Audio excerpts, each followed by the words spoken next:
Hey, everybody. Thanks for tuning in to the Hanging On to Hope podcast. I'm Brenda J. And I'm Karen Wonder. And we are hangingontohope.org.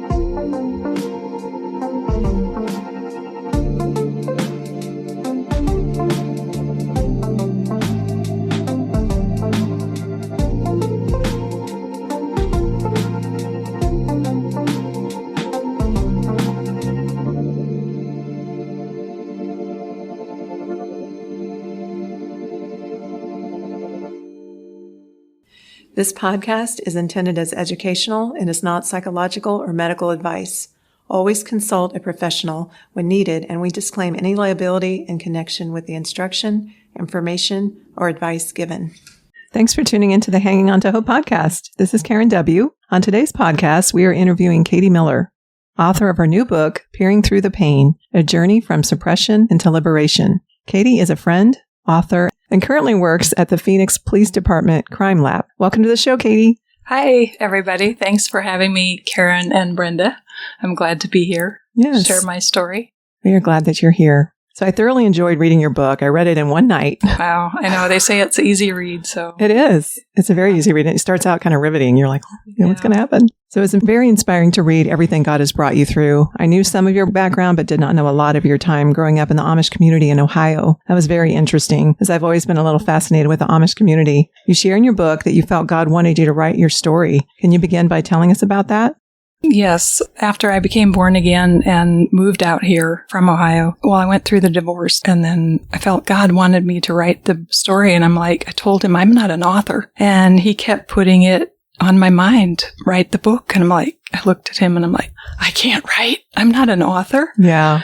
And one day it hit me. It was like, who am I to tell my creator what I can and can't do? He created me. So if you want me to write this book, then obviously I can do it. So I told him, okay, you're going to have to help me, because I didn't grow up with technology, not even a typewriter, so nothing. So I'm Never thought about that. That's laptop illiterate. But anyway, I have a laptop. Yeah. And I told him, okay, you have to help me hit the keys. And man, did he ever. It just did a 27-page, my son called it a vomit dump of everything that happened in my life. And then I wanted a ghostwriter, because I'm still in this, I'm not an author. Mm. I wanted a ghostwriter to write it for me, but I contacted one through a friend of mine, and she read my vomit dump, and she's like, nah, you can write this yourself. Mm. Oh my goodness. So I did. I just sat down and it just flowed, everything just from that vomit dump. But it was so healing. Oh my goodness. I found such freedom in writing and getting that out of my system. I thought I was over my dad, and I cried and cried and cried. It was just such a release to have it out there. Mm. How long did it take you to write your whole story? I started in May of 22, and I had it ready for the publisher in March of 23. Wow. So that's great. It was kind of like doing homework. I'm like, I don't want to do homework. But I did, so. So it's called a vomit dump. Yeah, I haven't done one of those yet. It's really healing. You should try it. Maybe I will. Thinking about it. You're making me think. It's what my son called it, so. Are you a journaler at all? Do you journal? I do have for a long time. Yeah. So, I feel like I do that, not every day, but that's kind of what I do when I do sometimes. It helps me go through all my emotions. Yes, me too. Well, hi, Katie. Nice to meet you. Nice to meet you. We start your book with a riveting account of your son calling you, telling you that he saw his dad walking through the living room and out the door carrying a shotgun. This was directly after you told him you wanted a divorce. You were out at your workplace and you feared that he was coming for you. Thankfully, he had left the gun in the garage and was picked up by the police. Can you share some background on your marriage? Yes, so we both grew up Amish, and when you turn 16, you get to sow your wild oats, or what they call Rumspringa, and then you're supposed to get all that wild stuff out of your system and then come back and join the Amish church, which we both did. He had a car. I had my driver's license, but I never owned a car, but I drove my brother's car. So we joined the Amish church, and 10 years later, he wanted a car again. I'm like, I can't leave for just a car. I mean, if you don't make it in the world and you have to come crawling back to the community, they will shun you even more than what they do if you leave. So I knew I couldn't leave for just a car. There has to be something else. And through my brother, who did not join the Amish church and went to a non-denominational church, I became born again, but that's another story. So we left the Amish, and I found out my husband was into porn and had an affair. And so we moved out here. Our oldest son moved out here out of college. So we followed for grandchildren eventually, and it was out here then. And your children will see their parents and what's going on. You can try to hide it as much as you want. You can put blinders on and pretend it's not happening. You can sweep stuff under the rug, but your kids will see it. And my oldest son, through some things his dad had said, and he didn't like his dad or the actions that his dad did. My oldest son at 25 told me, "Mom, you deserve better. You make a date and you tell him it's over." So I did, and that was the most freeing thing. And, when your 25-year-old kid tells you that, that it's true. Mm-hmm. And thank goodness for my son and how wise he is. Yeah. And I did, but I know also how when women are in an abusive relationship, how hard that is to leave, because you know what's going to happen in your marriage. Like, what's going to happen at home. You might get beat up or you might get verbally abused. But if you have little kids and you have no education and you leave that home, if you don't make it, you have to come crawling back, and the abuse after is probably going to be worse than if you just stay. So I can relate to some of those women, and it's probably why I didn't leave it. We were married for 27 years. And it's hard. It is hard. This was the 5th largest city in the U.S., or anyway, the police department is. I don't know.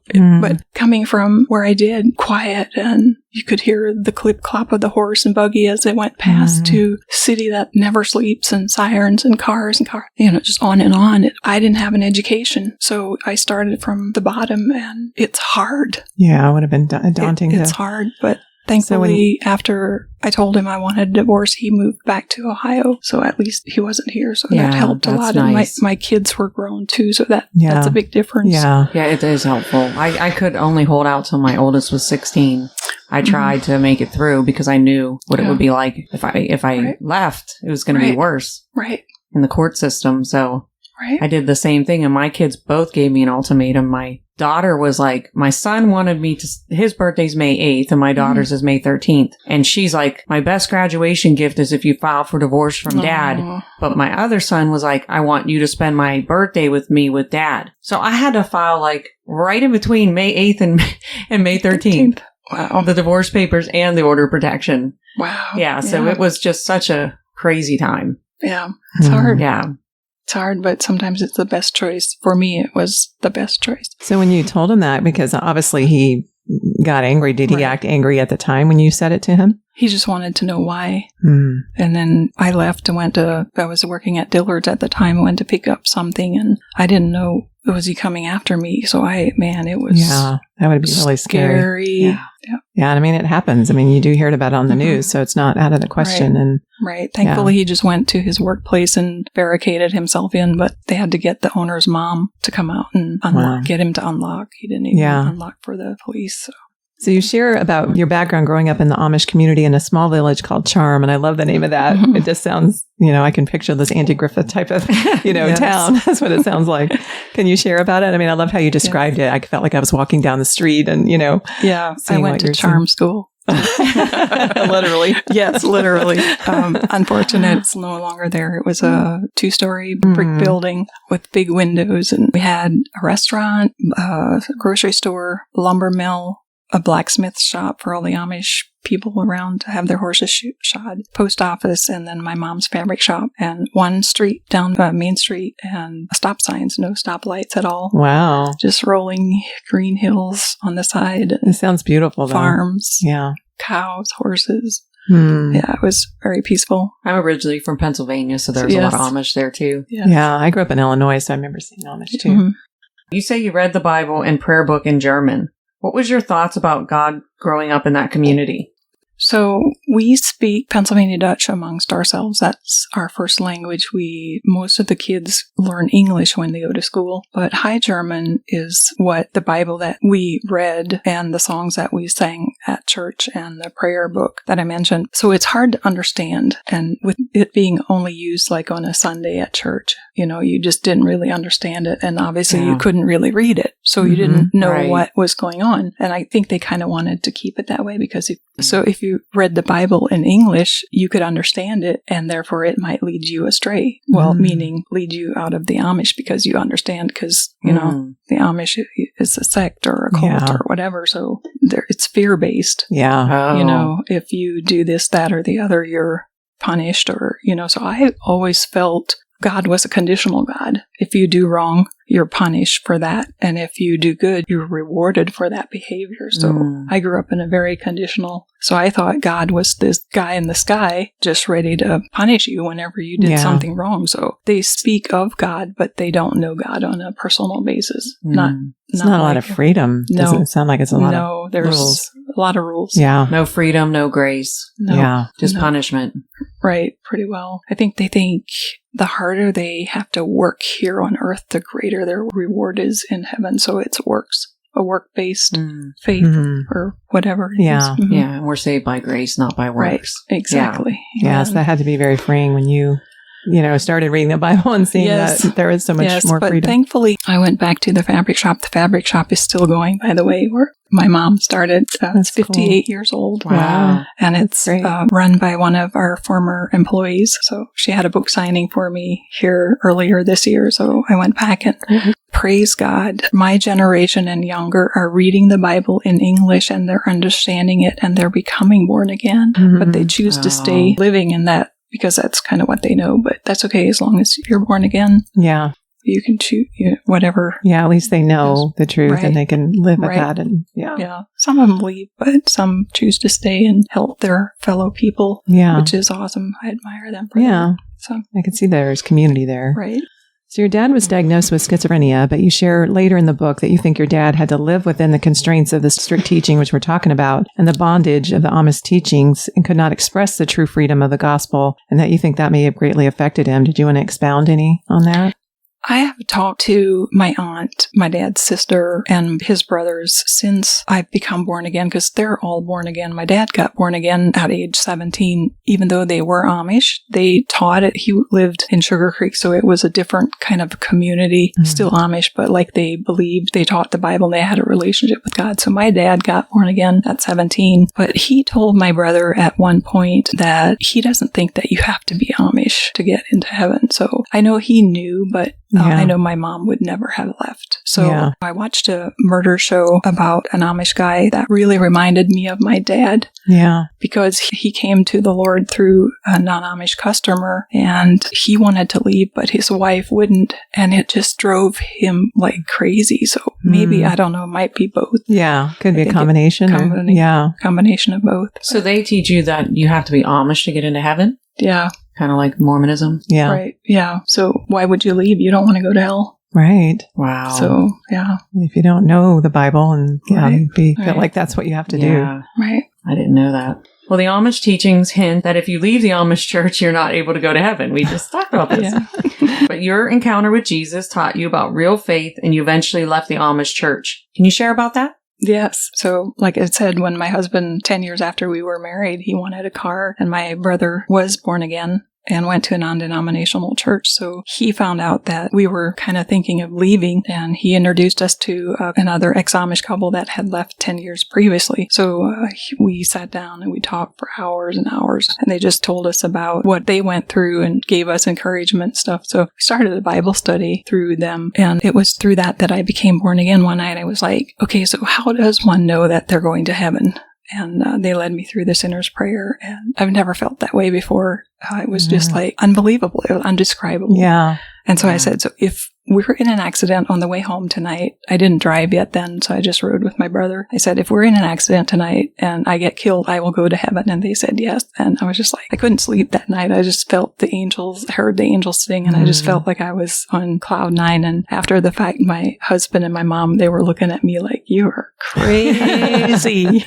And Like, why are you so joyful? Right. I'm like, I couldn't wait to leave. I was like, we went to the Amish church one time after I got born again, and I was just listening, and they just don't have a relationship with God. It's all work-based. And I couldn't survive under that. And maybe that's what my dad felt too. Like, if you are really born again, you just can't live under, you have to have the true word of God to grow. And it wasn't there. So I was so happy to leave. Well, I can't imagine there'd be a ton of joy in a church like that because it is so like rule-based and everything. There isn't grace.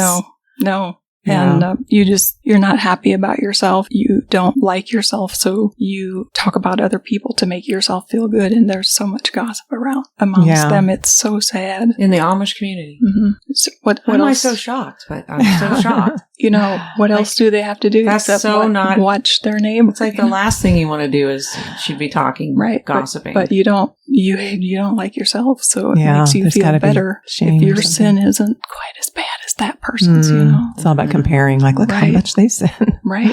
Wow. It's crazy. I love the part of your book when you shared your experience walking into your mom's house for the first time after her death. I got teary-eyed reading that as my mom died at age 60. And the anguish and pain of that was overwhelming to me at the time. But it also greatly grew my faith. When I look back at my faith journey, I mean, I just kind of skyrocketed when my mom died because I was so overwhelmed with it. It just was such a shock. I wasn't expecting it. Can you share about your close relationship you have with your mom? I could definitely feel that through your book and about your experience in grieving her. Yeah. Actually, my relationship with her wasn't too good through my teenage years because I was a rebel. That happens. Yeah, it does. I got my ears pierced and I wore jeans and I got my hair cut, and that is not you rebel Amish girls do. So I didn't really have a good relationship with my mom. It just seemed like I couldn't do anything right. And one time, just that part was not the best. But after I became born again, she said that she can see the difference in me and the boys too. It was just like, and she asked me to pray for her and pray for her friends that were sick or something. So that just brought me a lot of joy. Yeah. And we were close because we saw each other every day. And she lived right behind us in the log cabin. And that was so hard to lose her. Yeah. She was still Amish, and none of us kids were. I have a younger sister that's 8 years younger, and she is not Amish either. So I was the only one that had joined the Amish church, and we took her along to church, and she rode in the Surrey with us, and the bus, we took her places. So it was really, that was the hardest thing I had to do, is tell my mom that we're leaving, because I knew how disappointed she would be. Yeah. And she was, but she saw, it took a year or two before, she just saw that I'm still her daughter. And she loves me and I love her, and we eat together. That's another thing that generally stops, is they don't eat with you because they don't want to take food out of the same bowl as you, because you are now a sinner and you are now going to hell. So that they don't associate with that. Some of the lower sects, there's like 4 different levels of Amish in Ohio. Some of the lower ones don't even allow their children to come home anymore if they leave. Wow. So, but she let you still eat with her? Oh, yeah, she did. Yeah, she didn't ride with us for a while, but, it only takes a year or so, and then they do again. So, So we had the funeral and everything in her church, and we just told them to do whatever they normally would forever, all the things that they did. And they were so appreciative because the preacher that excommunicated us, his wife came up to us after the funeral and said she just really appreciates us, and that there was no fighting amongst us for Mom's getting her funeral ready and stuff. And kind of had this quizzical look. I'm like, okay, so there's fighting among the Amish families when their parents die or whatever. I don't know, but everyone gets greedy. Probably. I guess, yeah. Yeah. It doesn't matter what clothing you wear, it's there. So, but yeah, even though she was Amish, the Amish would not give flowers, but we had so many non-Amish friends that gave us flowers, and whether it was live flowers or potted or whatever. But then to me, 2 weeks later, everything was dying. I was so mad. I just wanted to throw all those dead flowers on the wall because Mom was gone and the flowers are dying, and it just felt like everything was dying in my life. So, and going over to her house the first time was horrible. I didn't want to open that door, but I knew I had to at some point. Yeah. And I screamed, cried, talked to her like she was there. So just, you have to face those fears and the mountains. You have to face them head on or they'll never go away. Yeah. So it's kind of like really looking at all your past, probably when you were in there, grieving your mom, just mourning it all. The first year she passed away in May, and I didn't want to face Christmas because the holidays are so hard. So my husband and the boys, we went on a cruise, and I thought, oh, wow, we can get past Christmas without any problem. We don't have, it's different, so we won't have to be distracted. Yes. And oh man, that second Christmas came around and it hit so hard. So don't think you can escape it. It'll just face it head on. Eventually, you're going to have to deal with it. Yeah. So you share that your husband struggled with porn and actually asked you to watch porn with him. This and his infidelities greatly damaged your marriage. I was also wondering, like, in the Amish community in general, is there a lot of abuse, like kind of like the hierarchy type thing, if you wanted to expound on that as well? Did you want to share? So we were still Amish when he watched porn for the first time and wanted me to go along, and I did. And oh my goodness, I knew, even though I was Amish, I knew that it was wrong. It felt so bad in my heart. And I came home and I felt so dirty. I sat in the tub and just cried and cried. And then he wanted to go watch again, and I'm like, I'm not going with you. Because I know it's wrong. And after our divorce, I found out, when I found out he had an affair, his email came up and I didn't even log into it. God opened it. It was one of those things that God was like, okay, enough is enough. I'm showing you. And his coworker had sent him a bunch of porn, so he had it readily accessible. And so I know he was watching it all the time. And after everything has happened and he now passed away, I've even found out more stuff from his girlfriend that he had in Ohio that I'm sure he had more than one affair. And I just found out about the one because I used to come home from work or went shopping or somewhere, and he had a strange car in the garage and there was a woman there and he was changing the oil. So I don't know what kind of payment he got for doing that, but I know that happened more than once. So yeah, our marriage was not good. I can relate to that. I'm not sure how many times Mike cheated. Either my kids made me go they're like, Mom, we don't know how many times Dad cheated, so you got to go get tested. And luckily I was okay, but too much information there. But yeah, no, anyway, it's I know of the one for sure. And before that, there were signs, and there were some things he did, like porn wise, and that the entire marriage. And yeah, it's just, it always made me feel so dirty and sex wise, like I couldn't compete with those girls. Yeah. I am so unrealistic, wrinkled and, stretch marks, and how can I compare with them? Yeah. So our sex life, it wasn't good because it just can't compete. Right. It's so unrealistic. I didn't feel good about myself. So, yeah. No one would compare to that. Was he like a narcissist or a sociopath though? Yeah, both. Yeah, because when they sexually, they just, all they want is to be pleased. They don't care about pleasing you at all, which is sad. Yeah. Really sad.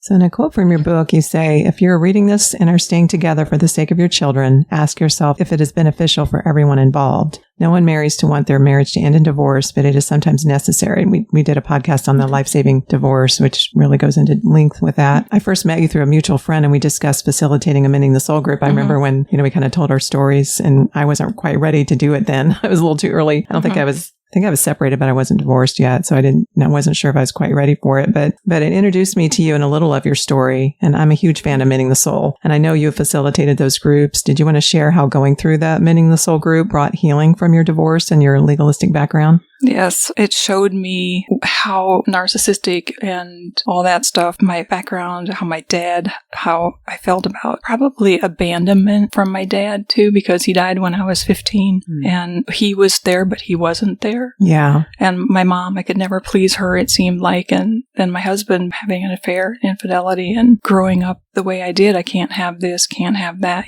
so it losses. Just, yeah.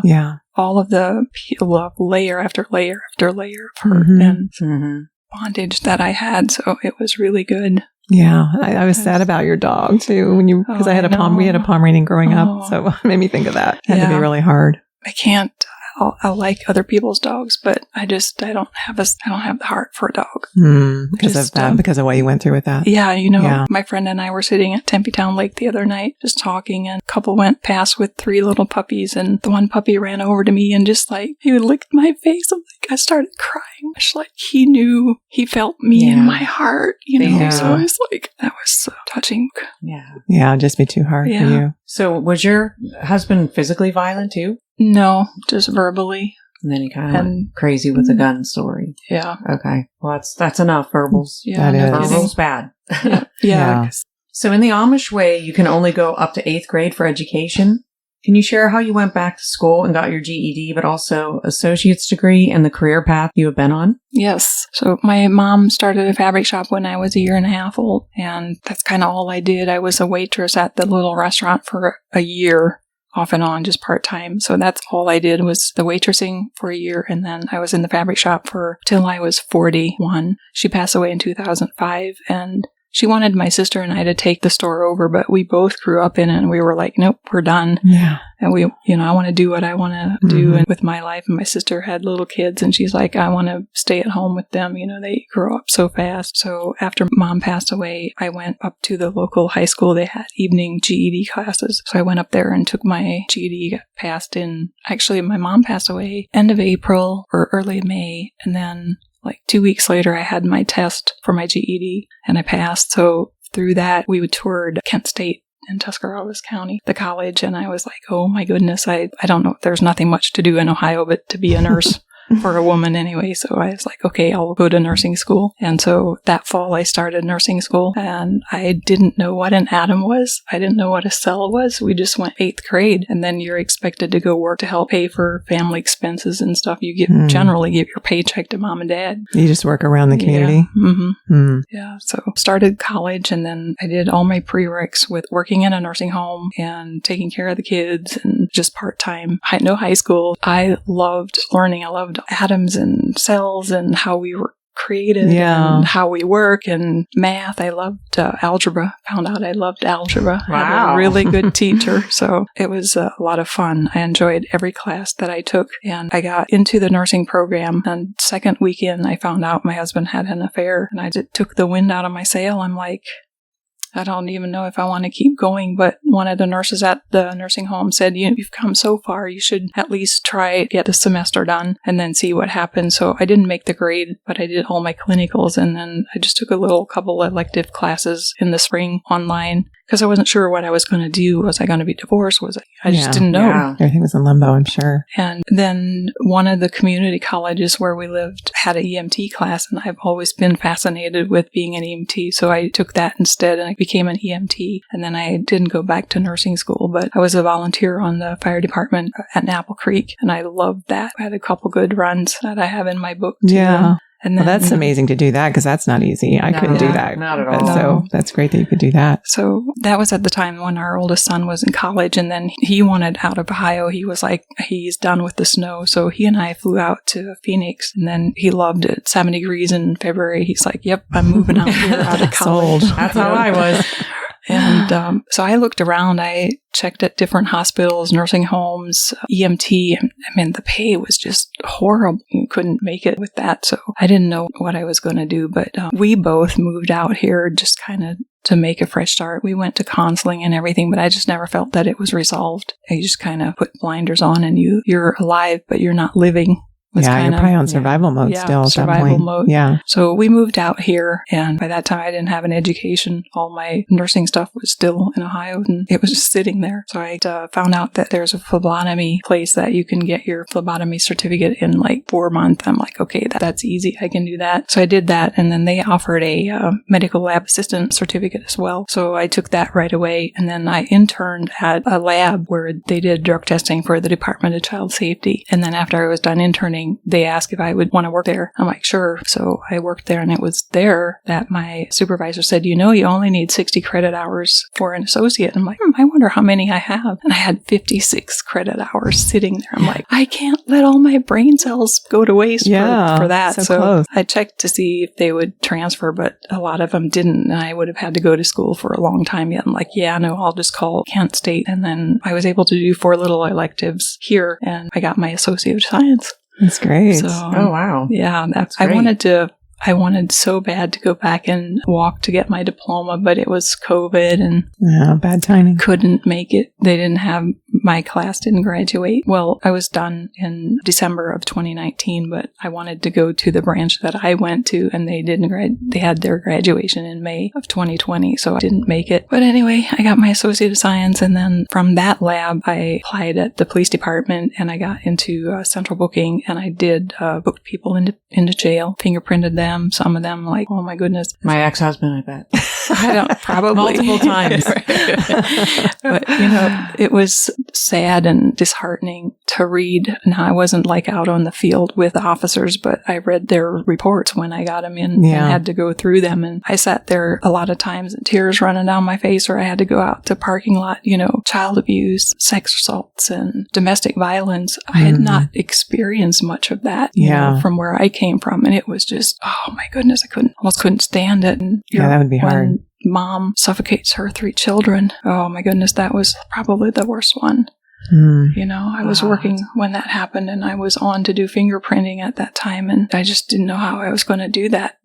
Fingerprint the hands that just suffocated her. Wow, kids. And look in her eyes, and wow. No kidding. And thankfully my supervisor found out what was going on, and she said, I will not have my girls fingerprint that.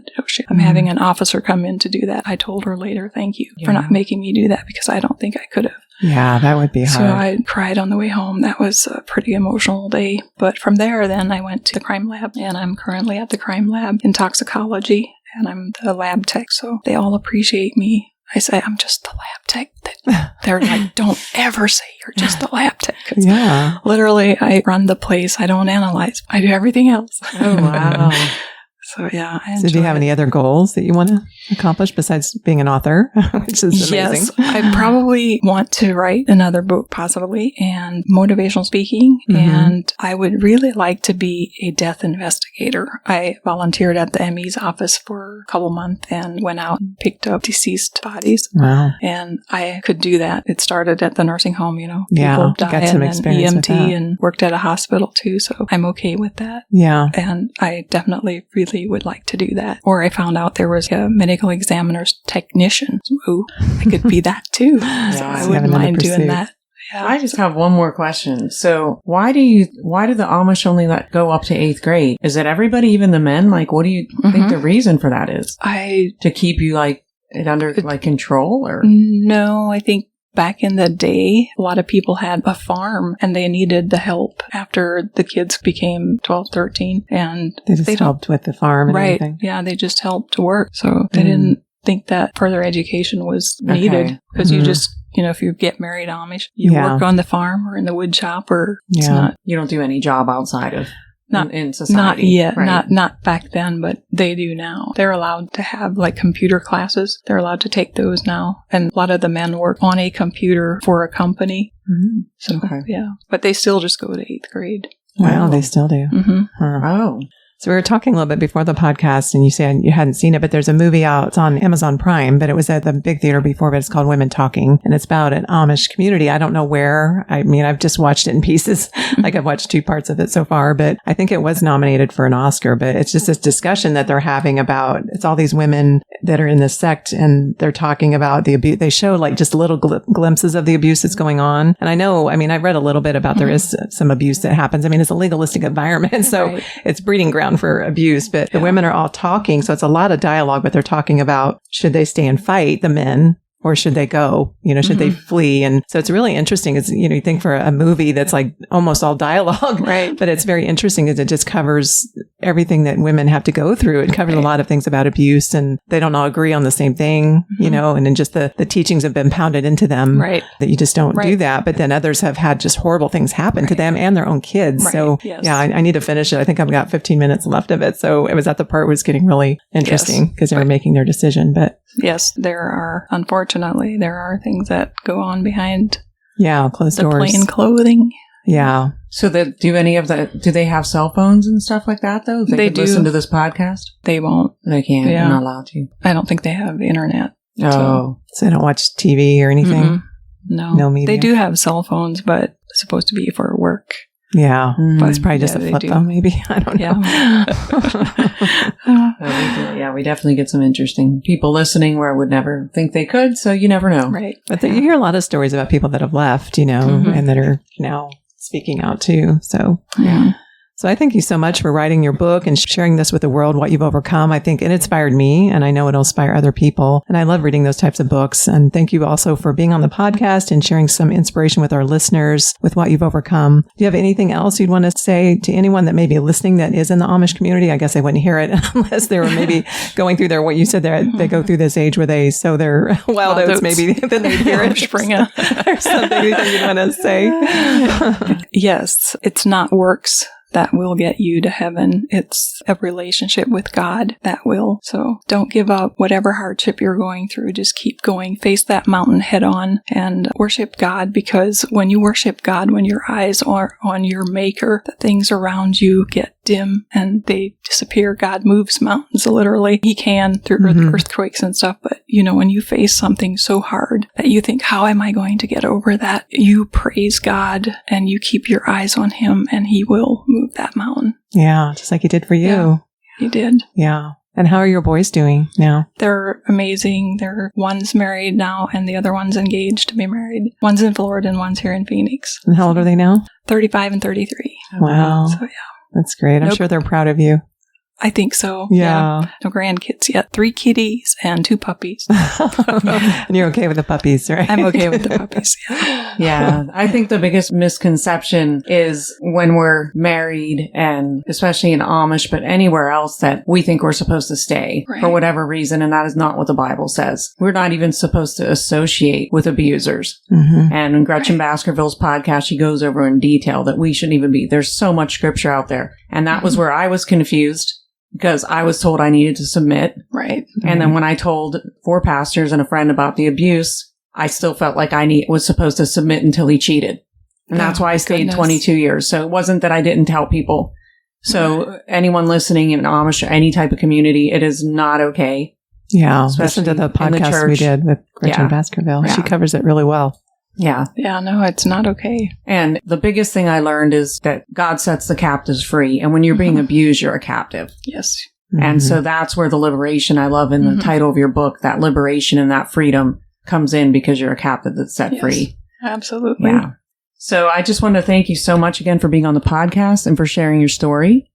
Where can our listeners buy your book? And did you want to give your social media contact? Yes, you can find it on Amazon, Peering Through the Pain. And also Fabric Shop sells it. It's millersdrygoods.com. And then my social media's website is peeringthroughthepain.com. And then I have an email is ktmillerbooks@gmail.com. Okay. All right. Well, thanks so much for being on the podcast. Hey. And she's in studio again. Yeah, we have an in-studio guest. Another in-studio guest. So this is fun. It's been awesome. It's nice to have a conversation sitting here all together yeah, in the same place. Actually see people. Yeah, and I'm sorry for everything that you've had to go through. Oh, God is so good. Yeah, I don't take it as, it's like, it's behind me, you know? Yeah. I'm looking forward to it. Yeah. You've got a bright future. Yes. Yeah. And like we were talking about when you were talking about, you know, staying for the kids, because I know that was a lot of me too, but you were saying, just like what you were saying in the beginning, kids, they get to a certain age, they start figuring it out, and you're really not helping the kids if you're, you know, having that kind of issues in your marriage. So, So I applaud you for your bravery, because I'm sure that wasn't easy. Not really, but just with God's help. Yeah. You do everything. Yeah, absolutely. Mm-hmm. Well, thanks for being on the podcast. Yes. Thank you. Thank you. And currently works at the Phoenix Police Department's Crime Lab. Sorry, let me say that again. You read it. Thanks for tuning in to Hanging On to Hope. Check out our website, hangingontohope.org. There are resources on there, and if you would like to donate or volunteer, you can do that through our website. We are a brand new nonprofit, so we appreciate any and all support. And we thank you for listening, and until next time, keep hanging on to hope. We are evidence that there is hope and healing for you, and our passion is to help you find it too. So thanks for tuning in. Thanks for listening, everyone.